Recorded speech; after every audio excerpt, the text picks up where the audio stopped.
Bonjour à tous, je suis Antoine et je suis vraiment content de vous retrouver aujourd'hui. Ce matin, je veux vous parler d'un moment très simple mais que j'aime profondément. Un moment que nous connaissons tous, ou presque. Ce moment, c'est la marche jusqu'à l'arrêt de bus, le matin, avant une journée de travail ordinaire. Cela peut sembler banal, non? Juste une marche de quelques minutes dans la rue. Rien d'extraordinaire, rien de spécial. Et pourtant, laissez-moi vous raconter comment ce petit trajet est devenu pour moi le moment le plus précieux de toute ma semaine. Tout a commencé un mardi matin d'octobre. Il faisait encore un peu sombre dehors. Le ciel était gris foncé, comme souvent en automne dans le sud de la France. Mon réveil a sonné à 6h30. J'ai ouvert les yeux lentement, j'ai regardé le plafond blanc de ma chambre, et j'ai pensé cette pensée que nous pensons tous parfois. Encore une semaine qui commence. Je me suis levé, j'ai bu un café rapide debout dans ma cuisine, j'ai mis mes chaussures, attrapé mon manteau gris sur le crochet près de la porte, et j'ai ouvert la porte de mon appartement. Et là, quelque chose de différent s'est passé. Quelque chose que je n'attendais pas du tout. L'air frais du matin m'a touché le visage. Frais, mais pas froid. Agréable. Il y avait une légère odeur de pain chaud et de café qui venait d'une boulangerie quelque part dans la rue. Les rues étaient presque vides. Quelques voitures passaient lentement. Un ou deux pigeons marchaient sur le trottoir devant moi, comme si la rue leur appartenait. Et moi, je marchais tranquillement, mon sac sur l'épaule, les mains dans les poches de mon manteau. C'est là, dans ces premières minutes de marche, que j'ai commencé à remarquer des choses que je n'avais jamais vraiment vues avant. La lumière du matin est vraiment différente des autres moments de la journée. Elle est douce, légèrement dorée, même par temps nuageux.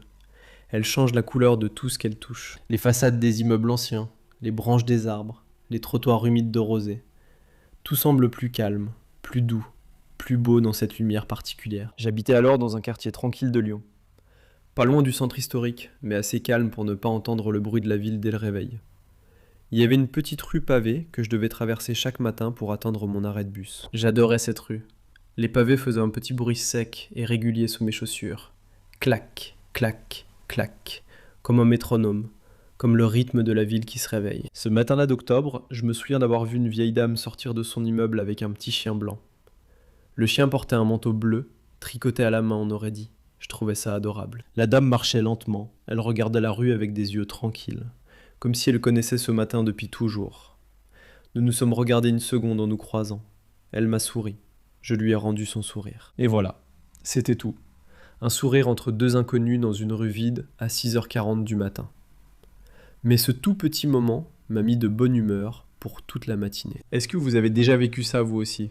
Un tout petit moment avec un inconnu, juste un sourire, juste un regard, qui change votre humeur complètement. Je pense que ces moments sont précieux, même si nous les oublions vite. Je continuais à marcher. Je passais devant la boulangerie dont je vous ai parlé. La vitrine était déjà pleine de croissants, de pain au chocolat, de tartes aux pommes et de petits pains ronds. La lumière à l'intérieur était chaude, orange, accueillante. Un monsieur en tablier blanc et en chapeau de cuisine préparait les dernières viennoiseries de la matinée. Il chantonnait quelque chose doucement. L'odeur qui sortait sous la porte était incroyable. Beurre, sucre, pain chaud. Un mélange parfait. Ce matin-là, pour la première fois depuis que j'habitais dans ce quartier, je me suis arrêté devant cette boulangerie.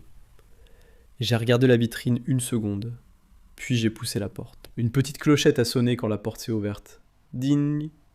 À l'intérieur, il faisait bon et chaud. Une jeune femme derrière le comptoir m'a regardé et m'a souri. « Bonjour monsieur, qu'est-ce que je vous sers ? » ?»« Bonjour, un croissant s'il vous plaît. » Tout de suite.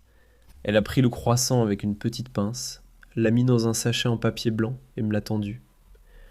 Je lui ai donné quelques pièces. Elle m'a dit, d'une voix douce et sincère, « Bonne journée monsieur. » J'ai répondu, « Merci, vous aussi. » Et je suis sorti avec mon croissant dans la main, le sachet encore chaud contre mes doigts. Je me suis rendu compte à ce moment-là que je prenais ce trajet chaque matin depuis presque 2 ans. 2 ans. Et je n'avais jamais remarqué cette boulangerie, jamais poussé cette porte, jamais entendu cette petite clochette. Pendant 2 ans, j'avais les yeux fixés sur l'écran de mon téléphone en marchant, où je pensais à ma journée de travail, aux réunions, aux emails, aux choses à faire, où j'écoutais de la musique, les écouteurs solidement dans les oreilles, coupés du monde. Mais ce matin-là, j'avais décidé de laisser mon téléphone dans ma poche, juste pour essayer, juste pour voir. Et tout a changé. En continuant vers l'arrêt, j'ai mangé mon croissant lentement. Il était délicieux. Craquant à l'extérieur, doux et feuilleté à l'intérieur. Chaud. Je mangeais en marchant, en regardant autour de moi, et je me sentais vraiment bien. Je me suis mis à observer les gens autour de moi, avec une attention nouvelle. Une jeune femme marchait vite en tenant un café à la main, son téléphone coincé entre l'oreille et l'épaule. Elle avait l'air stressée, elle regardait sa montre toutes les 30 secondes.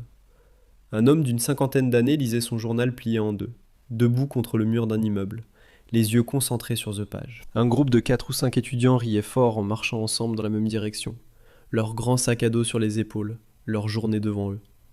Une petite fille, peut-être 5 ans, tirait sa mère par la main avec toute la force de ses petits bras, impatiente d'aller quelque part. La mère souriait, fatiguée mais heureuse. Chaque personne avait sa propre vie, ses propres pensées, sa propre histoire ce matin-là. Et nous étions tous là, dans cette même rue, au même moment, un mardi matin à 6h50. Des vies complètement différentes, sur le même trottoir, pendant quelques secondes. Je trouvais ça fascinant. D'ailleurs, si vous pratiquez le français en écoutant des histoires comme celle-ci, je voulais vous parler d'une chose. J'ai créé une application qui s'appelle Carmilofox, et c'est mon application personnelle pour apprendre du vocabulaire en français et dans d'autres langues. Elle contient plus de 4000 mots utiles, avec une phrase d'exemple et une image pour chaque mot, pour vous aider à les mémoriser plus facilement. Des mots du quotidien, exactement comme ceux de cette histoire. La boulangerie, le trottoir, le quartier, les gens dans la rue le matin. Si ça t'intéresse, tu trouveras les liens pour iOS et Android dans la description de cette vidéo. C'est une façon douce et visuelle de continuer à apprendre après l'écoute. Je suis arrivé à l'arrêt bus avec environ 5 minutes d'avance. Habituellement, je détestais ces 5 minutes d'attente. Je les trouvais longues, inutiles, ennuyeuses. Mais ce matin-là, j'ai trouvé un banc libre en bois au bord du trottoir, et je me suis assis. Il y avait un grand platane juste à côté de l'arrêt. Ses feuilles avaient déjà commencé à changer de couleur. Du vert, elles passaient au jaune pâle, à l'orange doux, au rouge brique. C'est l'une des choses que j'aime en automne en France, cette transformation lente et silencieuse des arbres. Pendant que j'étais assis, une feuille s'est détachée d'une branche haute. Elle est tombée lentement, en tournant doucement dans l'air, comme si elle dansait. Elle a finalement touché le sol à mes pieds. J'ai terminé mon croissant. Un homme à côté de moi regardait son téléphone. Une femme vérifiait les horaires du bus sur un panneau lumineux. Un adolescent avec un casque sur les oreilles bougeait légèrement la tête en rythme. Tout le monde attendait. Mais chacun attendait à sa façon. Moi, j'attendais en regardant le platane. Le bus est arrivé à 7h-5, exactement à l'heure. Les portes se sont ouvertes avec un petit bruit mécanique, ce bruit de sifflement pneumatique que j'ai entendu des milliers de fois. Les gens ont avancé en file. J'ai monté les marches, j'ai sorti mon titre de transport et je l'ai passé devant le valideur. Bip. J'ai cherché une place près de la fenêtre et je me suis assis. Le bus a démarré doucement. En regardant par la vitre, j'ai vu la rue reprendre son rythme. Des gens qui marchaient vite, un couple sur des vélos qui pédalaient côte à côte, une vieille voiture rouge garée sur le bord du trottoir, dont le pare-brise était couvert de feuilles mortes. Un café, en train d'ouvrir ses volets de bois avec un bruit de craquement agréable. La journée commençait vraiment. Et moi, pour la première fois depuis longtemps, je me sentais calme. Vraiment calme. Présent. Comme si j'avais les pieds bien posés sur la terre. Pas dans ma tête, pas dans mon téléphone, pas dans ma liste de choses à faire. Juste là, dans ce bus, dans cette matinée, dans cette ville. Depuis ce mardi d'octobre, j'ai changé ma façon de faire ce trajet. Je laisse mon téléphone dans ma poche jusqu'à l'arrêt de bus, presque chaque matin. J'écoute les sons de la rue, le bruit des pas, le bruit des voitures au loin, le bruit du vent dans les arbres. Je regarde les gens, les façades, la lumière. Et quand j'ai un peu de temps, je m'arrête à la boulangerie. Ce n'est pas grand-chose, non ? Une marche de 10 minutes dans une rue ordinaire.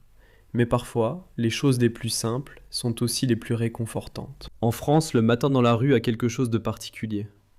Peut-être parce que beaucoup de Français aiment commencer la journée lentement, avec un bon café, avec un croissant, avec quelques mots échangés avec une voisine ou le boulanger.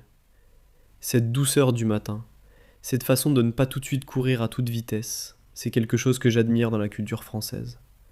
Et c'est quelque chose que j'essaie maintenant d'intégrer dans mon propre quotidien. Est-ce que vous avez un trajet du matin, vous aussi ? Un chemin que vous faites chaque semaine, presque sans y penser, les yeux mi-clos, l'esprit déjà au bureau. Peut-être que la prochaine fois, vous pouvez essayer quelque chose de différent. Laissez votre téléphone dans votre poche pendant juste quelques minutes. Regardez les bâtiments autour de vous. Écoutez les bruits de la ville. Sentez l'air du matin sur votre visage. Et si vous passez devant une boulangerie, peut-être qu'il vaut la peine de s'arrêter. Je suis vraiment curieux de savoir ce que vous allez remarquer. Dites-moi dans les commentaires si vous faites un trajet similaire le matin, ce que vous voyez, ce que vous aimez ou ce que vous n'aimez pas. Est-ce que vous prenez le bus, le métro ou vous marchez jusqu'au travail? Est-ce que vous regardez votre téléphone ou vous observez le monde autour de vous? Écrivez-moi, je lis tous vos messages avec plaisir et je réponds quand je peux. Si cette histoire vous a aidé à pratiquer votre français aujourd'hui, j'en suis très content. C'est exactement pour ça que je crée ces histoires chaque semaine, pour vous offrir un moment d'écoute agréable, naturel, à votre rythme. Si vous avez aimé cette histoire, un petit pouce bleu me ferait vraiment plaisir. Et si vous ne voulez pas rater les prochains épisodes, pensez à vous abonner à la chaîne. C'est gratuit et ça m'aide vraiment à continuer. Merci infiniment d'être là, d'avoir écouté jusqu'au bout. Vous faites partie d'une belle communauté de personnes qui apprennent le français avec curiosité et patience. Et ça, c'est quelque chose qui me rend vraiment heureux. Prenez soin de vous. Bonne journée à tous et à très bientôt.